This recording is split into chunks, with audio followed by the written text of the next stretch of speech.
Are we back? A.M.University. I'm done trying to figure out what episode we're on. Antoine Miller, A.M.University. Welcome back, everybody. I got two superstars on. I got two. That's what I gotta call them now. You know, I'm a little nervous now, man. You started it all. These two. I don't know. I can't keep up with them, man. You know, the BYRD the BYRD. Hey, man. The BYRD is going. I appreciate Such a wild bird, Miss TRACEY Hall. What's up? Was good. I'm just happy to be here. I'm happy to be back. I'm excited. You started all of this. You put it in motion. I was excited getting up this morning. I was like, I got the BYRD on. I couldn't wait. How y'all been? We good. Hanging in there. Yeah. How you been? Busy. Yeah. You know me. Adding things to my plate and everything else. So I can't. In all honesty, I can't stop saying it every time that I talk to y'all. Like I'm gonna say it until y'all stop shooting shows. Like every time I watch it, I see like a little small detail of something different that y'all implemented. Right? I see y'all get more comfortable every time. I see y'all try to grow and try to perfect y'all craft.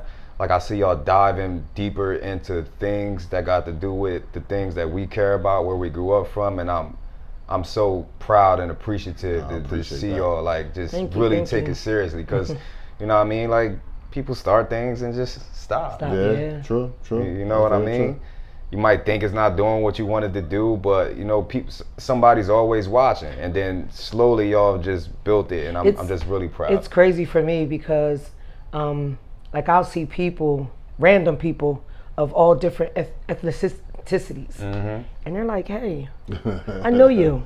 And I'm like, So you know what people... Hey, hold on, it's weird, that's weird, right? Yeah, but for me, people usually know me because of the other thing, the copping. So when people say, I know you, I usually don't respond because I'll be like, because if you know me, it's probably because I was a police officer, right? So when people say know me, I always try to cringe like, because I don't know where it's going. And they're like, you, DaByrdCage, and I'm like, now he's such. I'm like, yo, that is me. Somebody noticed, that's me. Somebody noticed this from DaByrdCage. People that you don't even think are watching. So it's I'm like, wow, people are really watching it. True. Strangers. Strangers. That's strangers. True. That's true.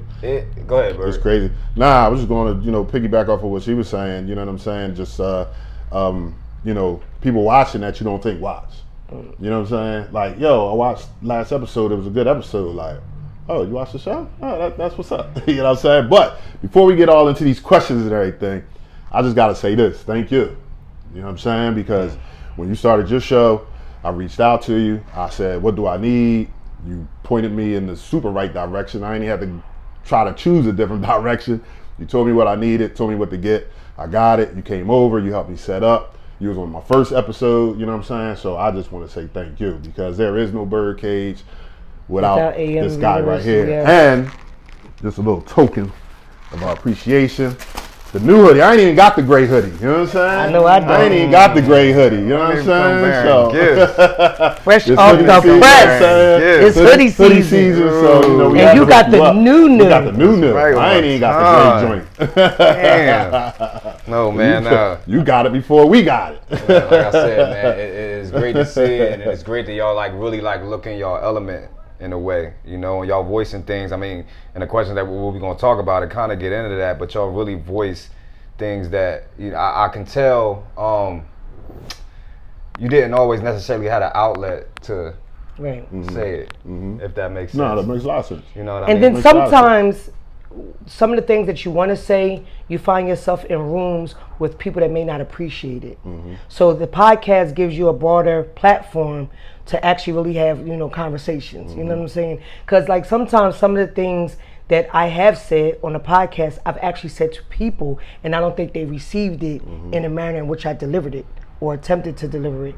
And I think the podcast gives us a little bit of leeway to kind of freedom. Yeah, freedom. Definitely freedom. And plus, I like cameras and I like to talk, so. And he's a great engineer. We got sounds and stuff. Man,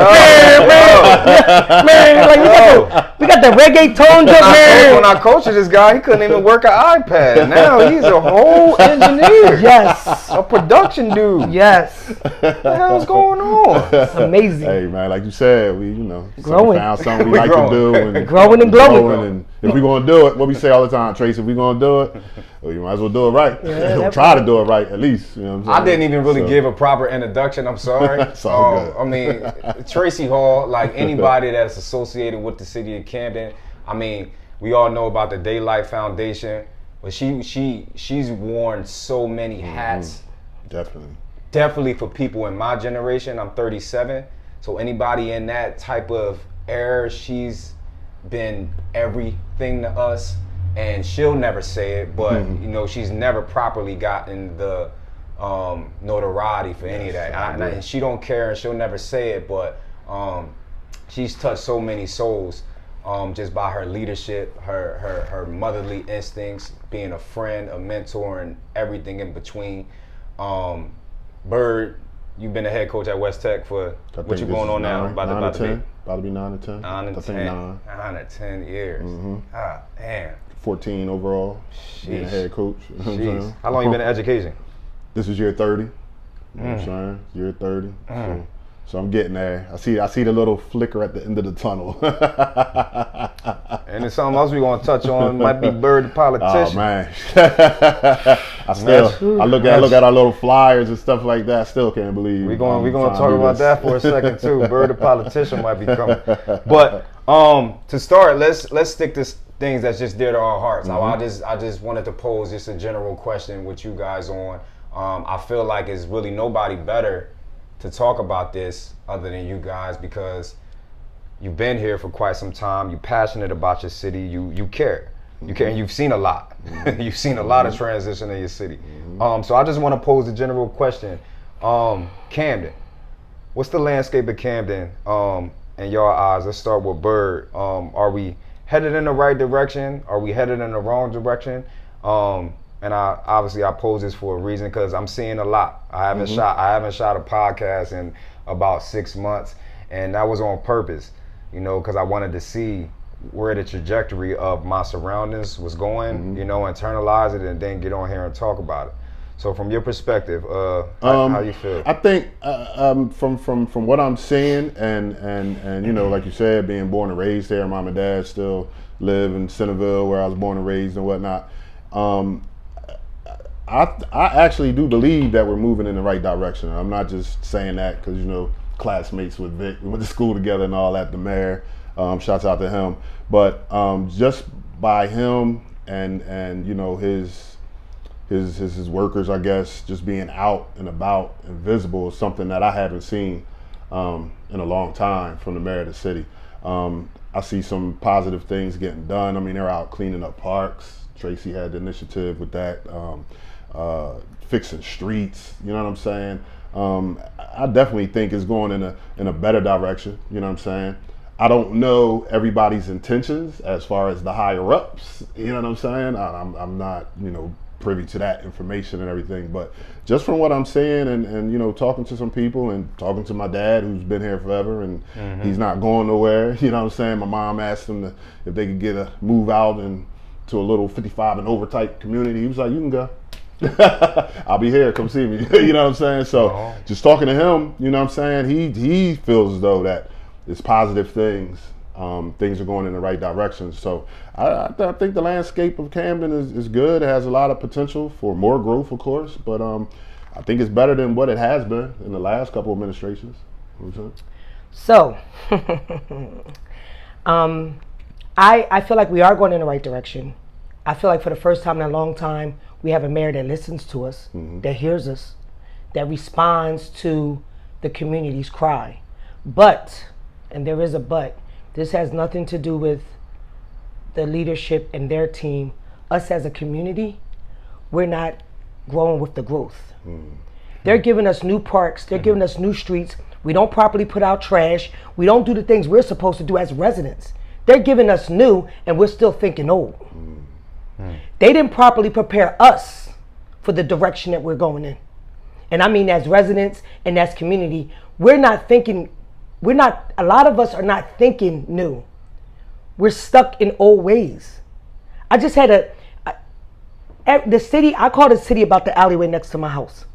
They come out immediately. And I'm not saying this, I'm telling you, Keith Walker sends a team out within 72 hours of my phone call.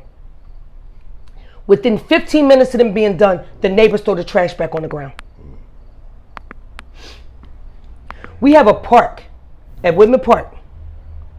I watch now, and I argue I have a discussion with one of the leaders for Whitman Park, because if the coaches are coaching, when they're done coaching, they need to stop practice a little early and teach the kids along with the parents on how to police the park. They leave water bottles everywhere. The parents park their cars on our streets and they leave trash. So they're giving us new, but we're still acting old with new stuff. That's a good point. Back in the day, when you put on a new pair of sneaks and a new school outfit, at least the first week of school when you had new clothes on, you came to school with a new attitude. We getting new stuff with old attitude. So as the times are changing and the landscape around us is developing, we need to develop as a community. Individually, we need to develop. We need to teach our kids, no, don't throw that out the car window while we're moving. Wait for a trash can. When you're done with your water bottle, if you don't see a trash can, put it back in your equipment bag. You got adults teaching kids, and they're letting the kids literally walk away and leave plastic bottles everywhere. And you got the head guy walking around cleaning up, or everybody's waiting for the city to come in the morning to clean it up. But if y'all teaching discipline and athletics and teamwork, why as a team y'all can't police that part? So again, we're going in the right direction, but some of our people are being left behind emotionally and mentally. And they always say that adults can't handle change, and I believe it at this point, because stuff is getting new and we still treating it old. So for me, for the first time in a long time, being employed under a lot of administration, because you figure I started as a police officer working for the city in '92, right, and I retired in 2013. I went through a lot of mayors, and this is the first time in a long time we had a mayor that really, really hears the community and reacts to what the community's demands and needs are. And I appreciate it. I just wish the community act a little better, act accordingly. That's a good point. That kind of comes with what I was going to ask next. I mean, so,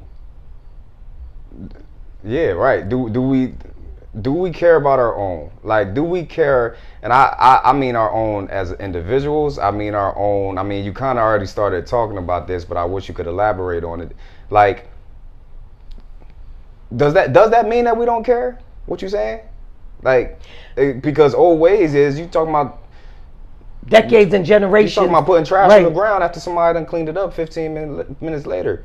Like, do we care? Are we trained not to care? Like, I think, to me, it's a little, and not to jump right in and cut Bird off, but I think for me, it's a little bit of lack of accountability and entitlement. Because people have been given, in this community, been given so much free stuff.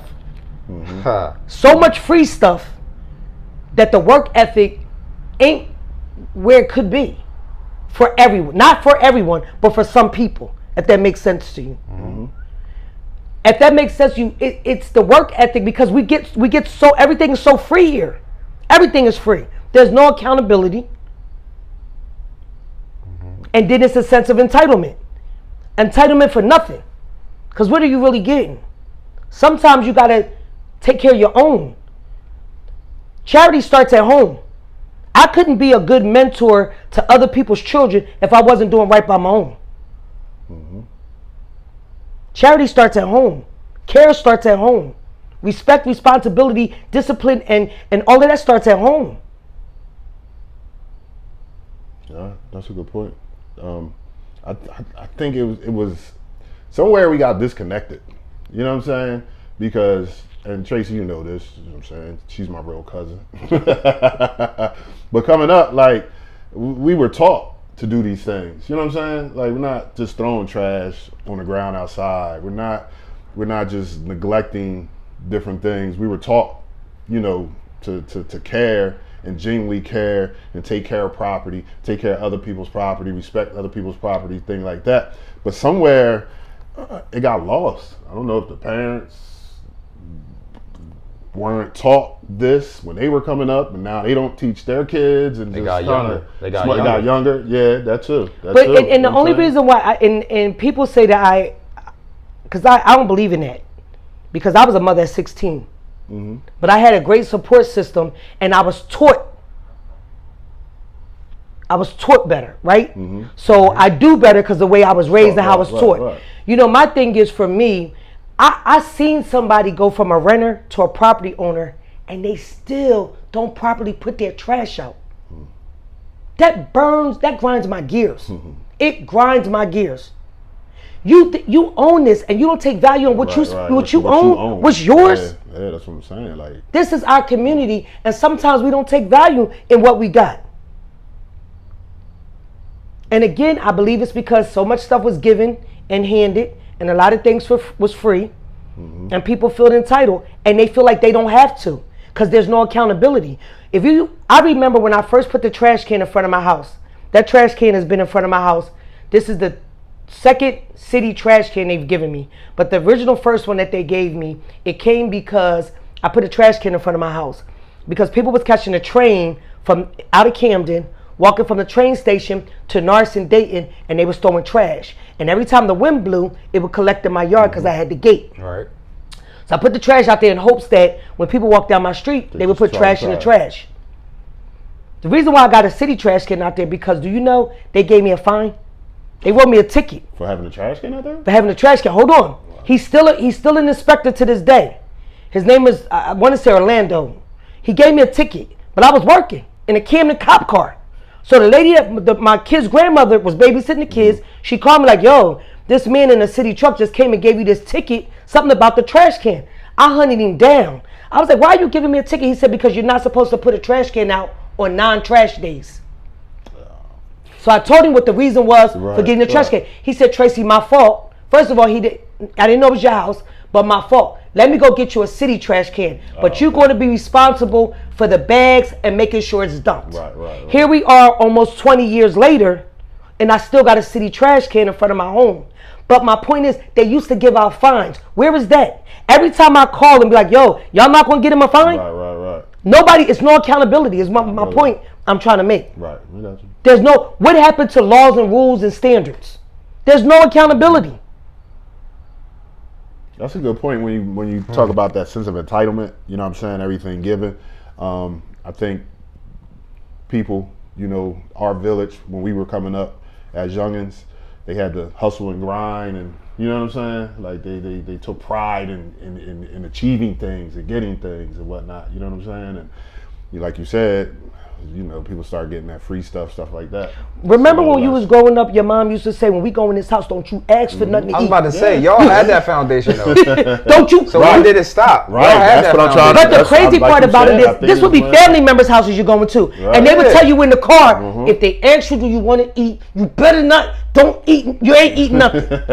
Unless you were literally going over there for dinner, but for the most part. That's what I'm saying. So you wasn't getting no free stuff, like you. It stopped somewhere. I can't pinpoint where it stopped. But I honestly say, my generation, younger, you know what I'm saying? But I think my generation, we stopped the whole, when you see somebody, kids doing something, say something, or talk to, that's where the aggression and the don't say nothing to my kids, all of that came about in our generation, I think. Which is your 55 to 49 type age bracket. And then it just got softer. And now it's cotton. Yeah. And I say to people all the time, tell me how that gentle parent is working for you. Yeah, that's a whole nother show.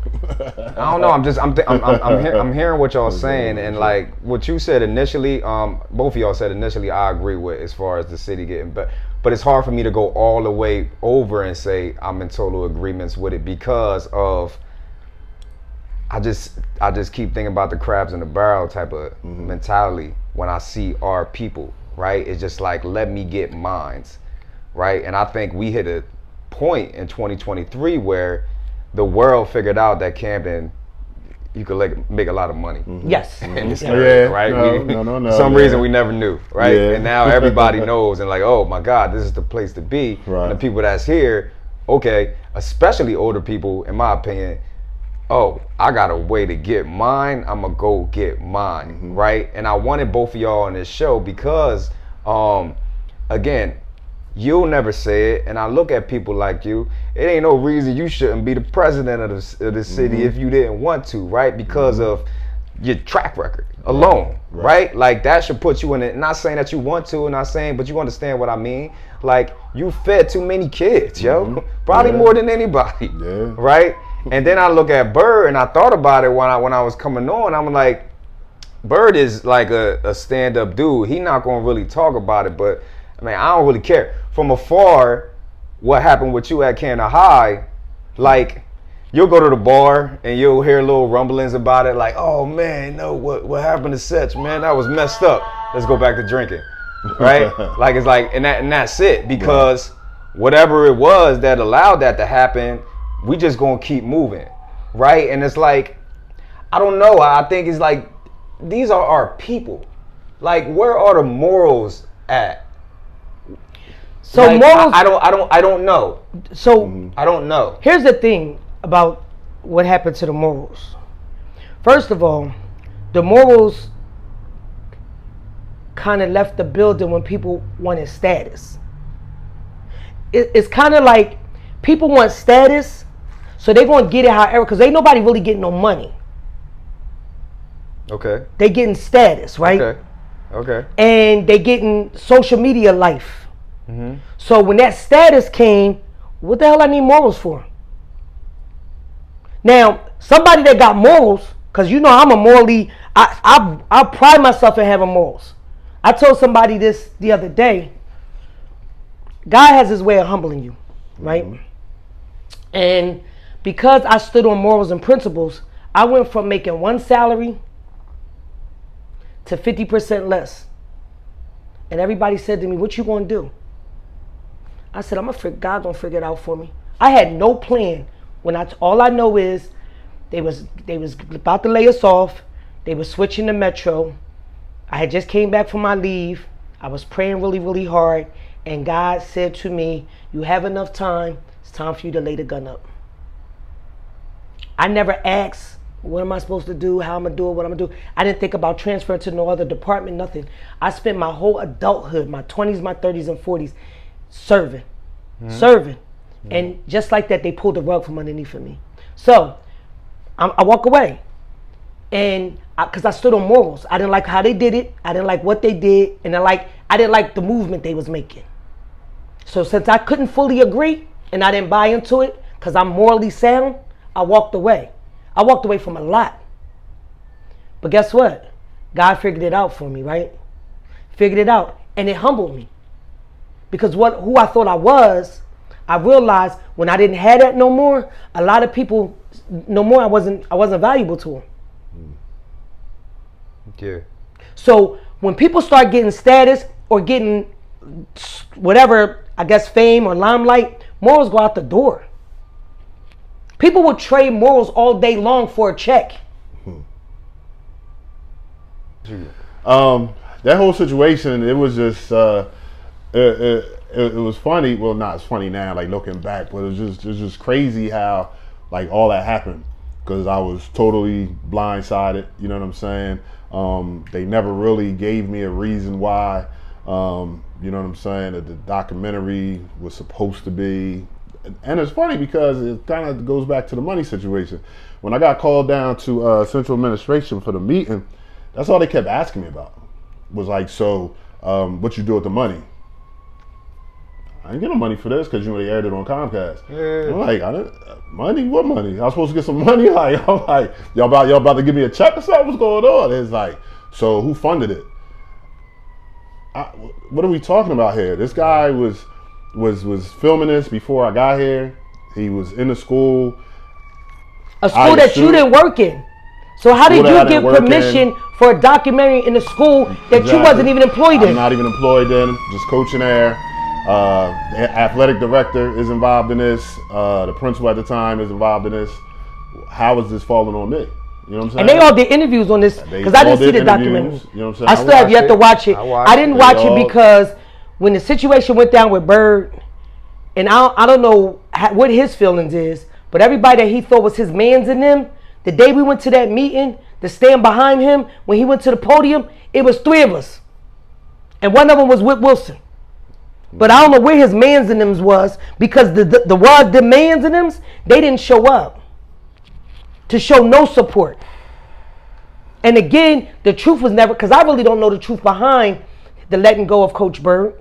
And my cousin here, he hems and haws and he don't want to tell. Then the AD at the time, he acting like I don't know what happened. Yeah, and that's the problem what I have now. You know, we've talked and whatever a little bit, but where it was, because I got the letter. People don't know this. I got the letter before the season was over. After the meeting I had with them, they sent me the letter. The letter states that I'm gonna be suspended next season.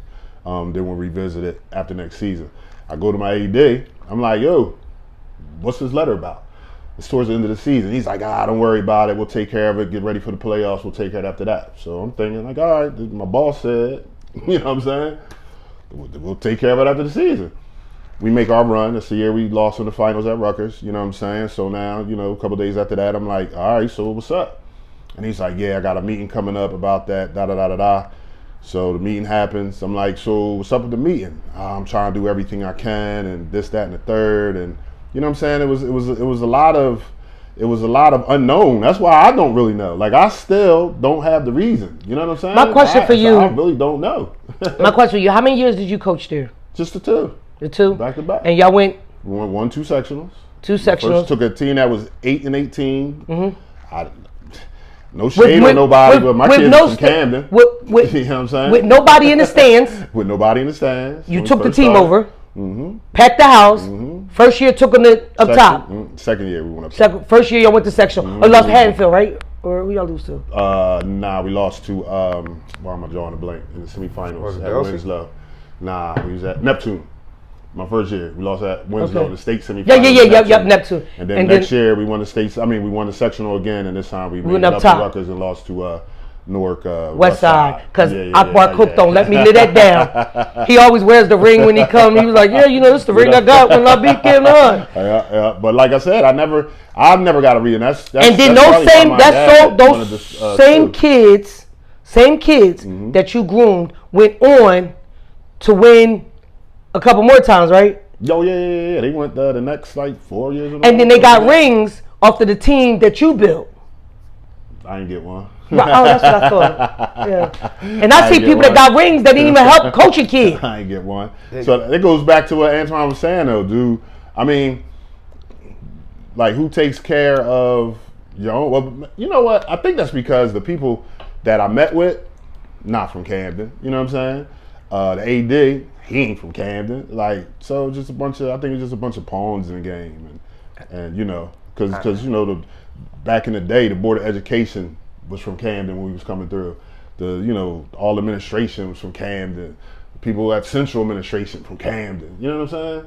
It's really hard, listening to what y'all saying, I'm internalizing it. I'm gonna just be honest and transparent. It's really hard for me to continue to, honestly, as a holistic thing, care about my own and really go the whole thing for my own as a total. Kids aside, mm-hmm. Right? Kids aside, kids mm-hmm. always kids aside. Yeah, but as a whole, I don't trust nobody. Mm-hmm. And you know what the crazy part about it is, you really can't. And it's sad because you show people love, but you never get that love back in mm-hmm. return. And that's why, y'all, know me. I open up my house to young people mm-hmm. because a young person, a kid, gonna tell you straight up what it is. But adults, you give them love and you don't get it in return. You give them support, you get it. It's very rare that you get it in return. I really got a handful of jokers that I really can call and they're gonna be there. A handful. Handful. Literally a handful. And the only reason why I'm gonna say handful because the other 3 is relative, so I think they don't got no choice. Right. You know what I'm saying? But I really got a handful Right. that I can really call. And the crazy part about it is, they men. Of course. They are men. You know how it go. So it's sad because it's real sad. It's real sad. Like it's real sad. And support it. Everybody talks that women empowerment, uplift my sister, but trash. I'm like Bubba Dub right now. Trash. Trash. But it's crazy because I see a group coming up, y'all age bracket, the 35, 30, 33, 35, 30 to 30, 30 to 38. Them sisters hold each other down. But the broads in my age bracket, trash. I mean, it's funny, but it's like, I think it's the same with the men. In the age bracket. But what I see is like, what is it? Are we trying to like? Definitely. The sabotage is real. Yeah, nah. You said it earlier. Crabs in the, you know what I'm saying? And we ain't got nothing. That's what I'm trying to say. I don't understand. My motto has always been, here, let me, and hopefully when I help you up, you can just reach down and pull me up. Right. The pull up don't never happen. Yeah, nah. I be still. It's right, like you forget me? You forget me? And it's a shame, you know what I mean? We laugh a little bit about it, but it's a shame. And then you're not gonna get nowhere like that. Not as a community, not as a whole. I don't know, man. I miss y'all generation from a community standpoint. Now, like it just looks like I said, everybody understood that Camden is like a middle ground to, you know, a lot of avenues of money. It's the same with the kids. It's like everybody found out, like, yo, hold on. If we do this thing for kids or whatever like that, we can make a shit ton of money. But everything's for sale. Everything's for sale in Camden. Somebody came and took a big ass for sale sign and just stuck it in the middle like they landed on the moon. Education's for sale. The kids is for sale. Sports is for sale. Everything's for sale. Properties, land, everything's for sale. And it ain't even to the highest bidder. It's to whoever I want to give it to. And it's like we just numb to it, to like, okay, well, this is happening, so we gotta go with it. Because we don't know how to defend. Okay. We don't know how to defend. Okay. What is our defense? Okay. We don't know how to defend because stuff has happened to us for so long and we don't trust. And you always got that one, excuse my French, house nigga that's running back telling massa.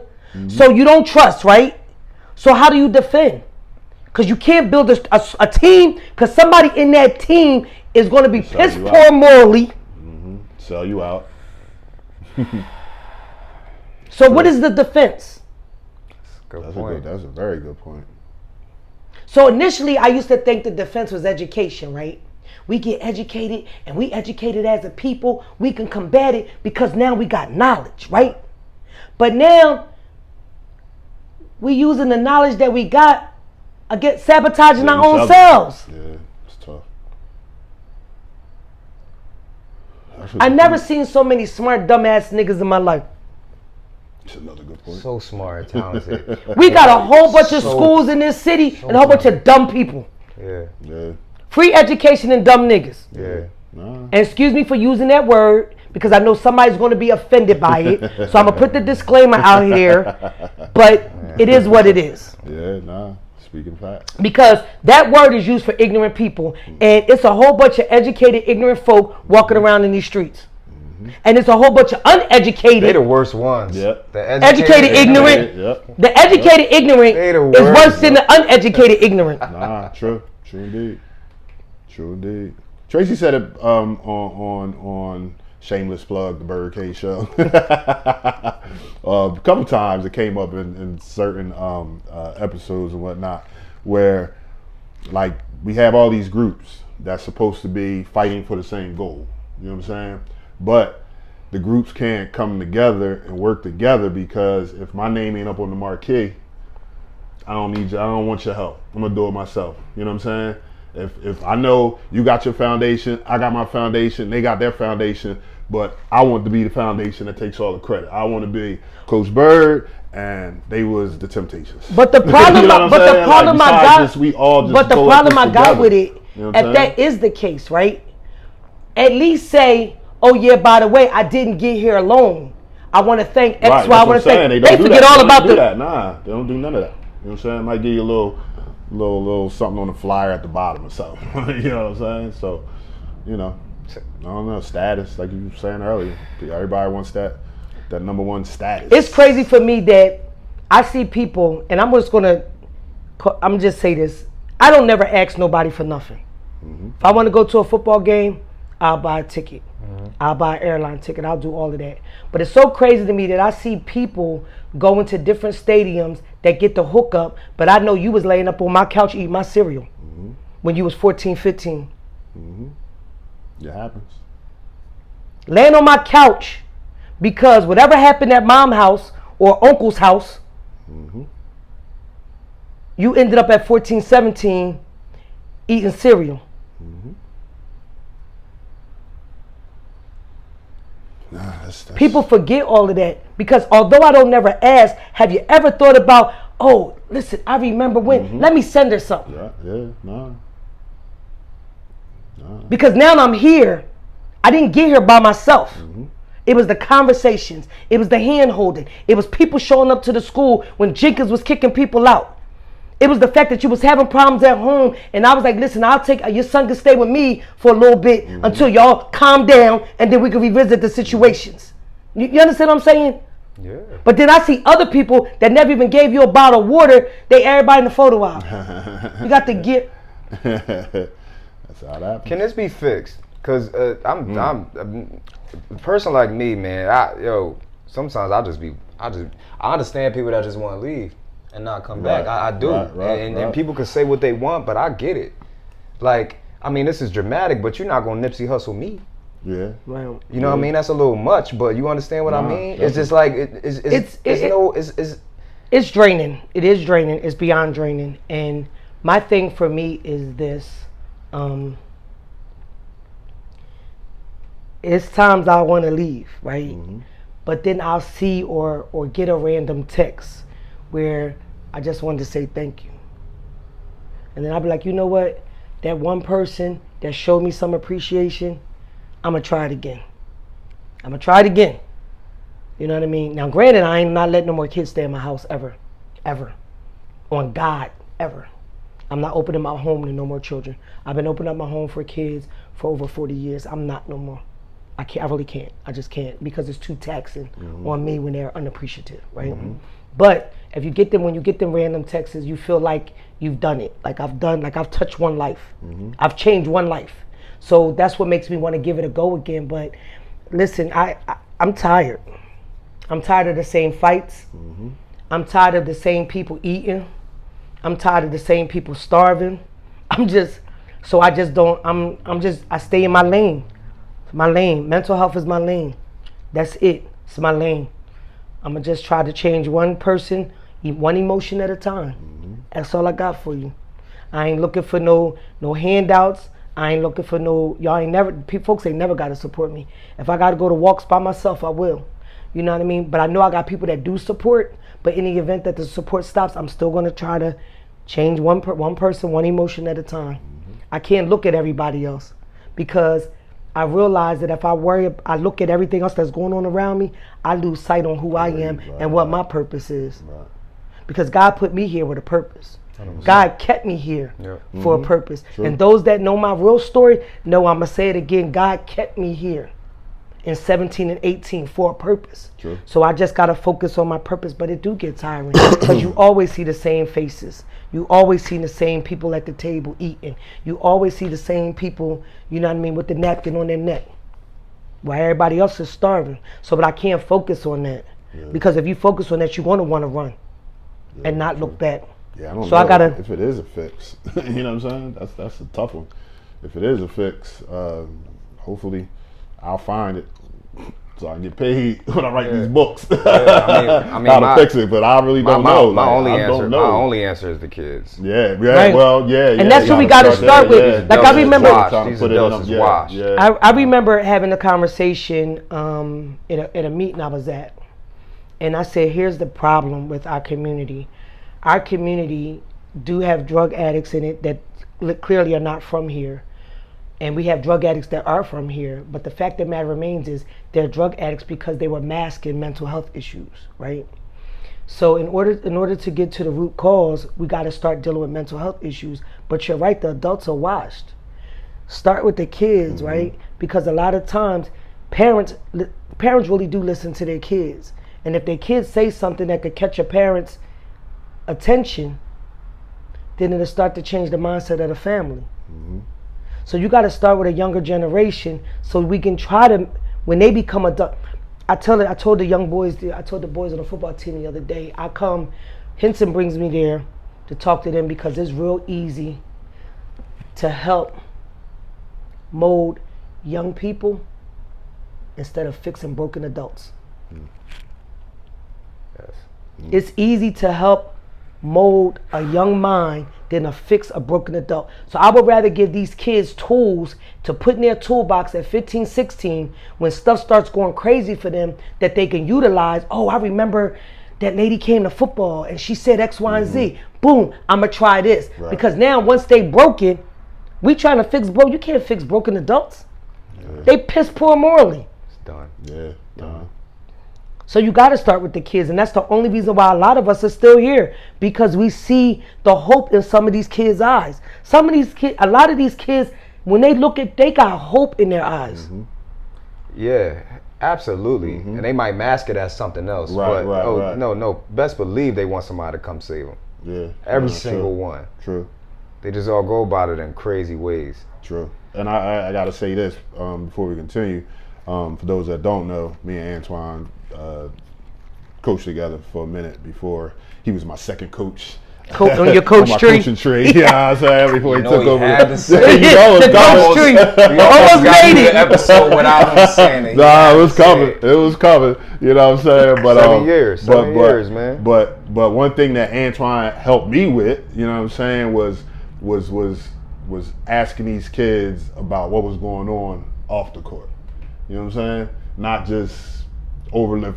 If I'm seeing like this kid might be look a little off today, but you gotta suck it up, tough it up. You know what I'm saying? Antoine got me to start realizing like, yo, we gotta check on these kids outside of the court as well, because if we show that we care and we genuinely care about, you know, their lives outside of the court, they're going to give us that much more on the court. You know what I'm saying? So I appreciate you for that, bro. I remember as a guy that played football with that nobody knew that because he was working out at night, he was getting locked out of his home. So I would leave meals, plates in my microwave. So when he would leave practice, he was able to come to my house and eat. And then eventually, sometimes he stayed at my house. But it was a guy, and nobody knew what was happening off the field. Because he did real well on the field. Right. But he was like, he had good work ethic. So he always would like run at night and things like that. Just get locked right out. Yeah, man. I mean, at the end of the day, I mean, we all venting and saying how we feel, but your answer, we all it's the same way. Like we always gonna pour into these kids and the people that deserve it. Definitely. And your foundation is 5, mine is 3, his is 2. Like, hey, that's still a unit. You know what I mean? And you got to start somewhere, man. Like, I personally don't got no time for suckers, man. But that's another story for another day. DaByrdCage. DaByrdCage, man. How long have y'all been on it total? We've been at it a little over 2 years now. 2.5 years almost. This is our next episode will be 110. I think we started the episode we did, I believe it was in 2021. I think when we did that, when we did episode number 1. Talk about his growth, man. So, talk about his growth. You got a superstar. My right, y'all left. You know, man. So I'm just a pretty face and a nice smile. I say it all the time. Listen. I have a little bit of knowledge, but I watched this man right here go from Apple 10 or something. I don't know what the first phone was. But now he was like, "Cuz, I'm going to get the new phone and it's going to be amazing." So now we done upgraded. We got like the headphones. I don't have the designer ones like he got, but I had headphones. Did y'all see it getting here? Did y'all see it getting to where it was? Yeah, I'm gonna tell you the truth. I didn't know what to expect really. You know what I'm saying? Like I can't even front. Like of course, you know, we wanted to do the best. It was one of my greatest decisions in life to bring my cousin TRACEY on board, and I'm so happy and appreciative. And I tell her all the time that she came on because there is no BYRDCage show, you know, without her. Like when she hopped on, and somebody suggested that I keep her on after she did. Well, I think y'all did the second episode. Yes. You and Adrian, and you know, I asked her because you know she got a whole lot on her plate as well, and she was like, you know what, let's give it a go. But it was crazy because I had hit up Antoine because I was trying to do a mental health platform podcast, right? And I think you and I discussed it. So then when you started your podcast, and then you was like, "Yo, Trey, you can come on." So I figured, you know what, we dealing with athletes. My focal core group were male athletes in the beginning. We can mix the both, and it's an opportunity where we can talk about sports, talk about community, talk about mental health. We could just do a montage of everything. So it kind of saved me because I didn't have to learn how to do anything. Because you are a great engineer. You got a board. Did you see the board? I saw it. I'm like, yo, this is so complex. It's so crazy because now when we do the cousins gift giving, he be like, "Yo, just get me a gift card because I'm about to buy this new something." It's always something about. I'm like, yo, when I walk in, it's amazing. That excites me though. Like that excites me that y'all like again y'all really like pouring into, because everybody got a podcast now, right? But y'all ain't really talking about nothing. Like you see everybody running out of content, right? You know what I mean? The lane that y'all in, I would hope the lane that I'm in, like, no, this is endless conversation, right, definitely. You know what I mean? Because that's what, and we passionate about it. And you've been there, what, 3 times? Yeah, I got the record. 4, yeah, you got it right. You definitely got the record 4 times. And when you're on there, like you just said, it's just we just having conversations. You know and it's comfortable. It's comfortable conversation and dialogue about things that, you know, life things. Life things. And you know, at the end of the day, you know, and every time you've been on, we had a different topic because there's always something to discuss when you talk about community, athletics, family. Like it's always stuff to talk about. You know what I mean? If you try to stick to one script, you are going to run out of content. There isn't so many salmon cakes you can make. True. Damn, and that's another thing. Another reason y'all gotta watch the BYRDCage, because she got the craziest one-liners that you ever heard in your life. I'm like, damn. I gotta put it in my notes. Save it forever. That's why. If you notice, she's the closer on the episodes now. I let her get the final word. Coming out of left field. Like, I don't know if she be thinking about them prior or not, but I think they just come out. No, they be coming. It'll happen organically. It's a gift. When we're sitting there, something a trigger, and I'll be like, "Oh, when we end this, I need to say X, Y, and Z." I mean, everything for me. If anybody that knows me and those that don't know me, I'm real transparent, and I'm real honest, and I'm real organic. Things just happen and come out for me naturally. Nothing is staged, nothing is rehearsed, because my life isn't staged or rehearsed. So I can't rehearse and stage things. And I'm gonna be frank with you, CETSH creates questions every episode and sends them to the guest because he doesn't want to blindside the guest. I don't read shit. I don't read shit. He be like, "Cousin, what the question look like?" "Oh yeah, they good." Fuck, he's a fucking teacher. That's what superstars do. He's a teacher. That's what superstars do. They just show up and perform. He's a teacher. Why would I second guess? I don't know. They good. By the way, wait, that too. That's why it works. That's why it works. Right, and then my thing for me is like, the questions will be up. And then I'll see the question, but inside the question, I'll see a real question, and then that's when I hit him with the. You do that all the time. All the time. I watch it. You do that all the time. So I'm not rehearsing. Because guess what? I wake up in the morning, put my sneakers on, and ain't nothing rehearsed. Life happens. Life. Shit happens. I can't prepare for this. That's true. And even when you try to prepare for stuff, something always is a hiccup. Yeah, nah, true indeed. So you just gotta let it roll. Gotta ready to adapt and let it roll. Ready to adapt and let it roll. Make sure y'all watch the BYRD Cage. Please do. Before we get out of here. BYRD the politician. What is going on? What is going on? I've seen it. I haven't got a chance to talk to you at all. This is the first time talking to you about the show. What is happening with BYRD, the politician in Pennsylvania? So for those that don't know, you know what I'm saying, and this is especially for my folk that watch the show, that resides in Pennsauken. I am running for Pennsauken Township Committee. I'm on the independent team. November 7th, I need you guys to go out there and vote column 3. On my team, myself, of course, Elizabeth Levine and Jerry Bennett. And the idea was brought to me. Miss Elizabeth, she had ran before, but by herself. And, you know, Democrats is running things out there right now. So she got a nice amount of votes, but of course she didn't win and whatnot. So she works in the school district as well. And talking to the superintendent and some other folk, you know what I'm saying? You know, the idea was presented to me like, listen, we think you would be an asset, you know what I'm saying? Would this be something you want to do? And, you know, I'm like, you know what? Let's give it a shot. You know what I'm saying? I mean, because some things needs to change. Because, you know, I live in Pennsauken, been there for a minute now, and some things need to change. So, and the only way that things are going, and when I say things, some things need to change, some things need to change for us.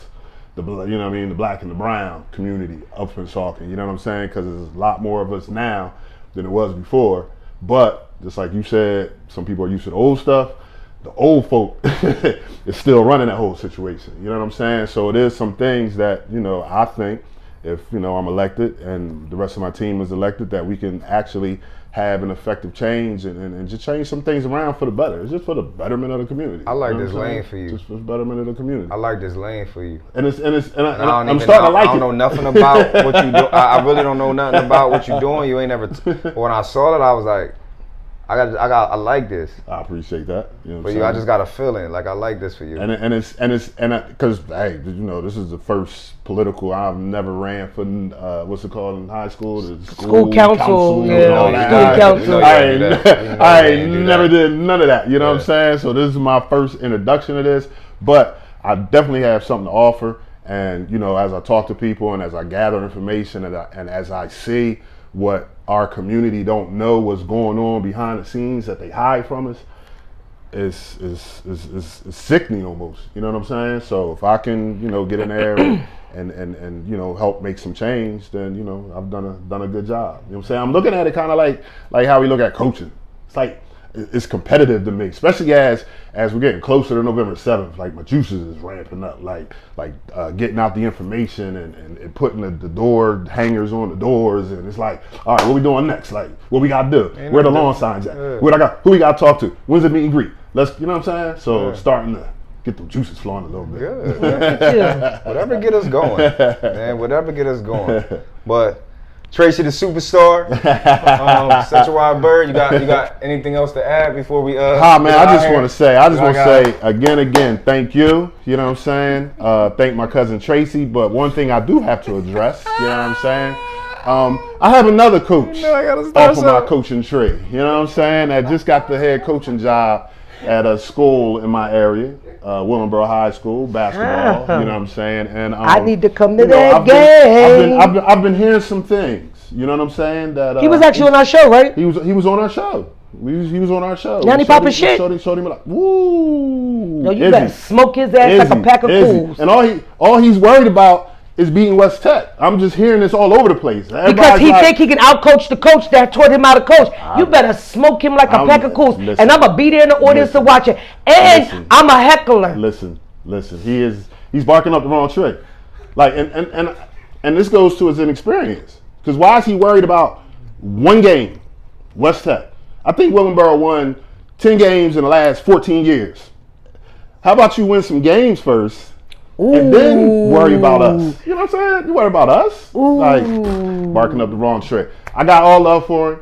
That's my little bro. But you know, you got semblance. as a big bro, sometimes you gotta smack that ass.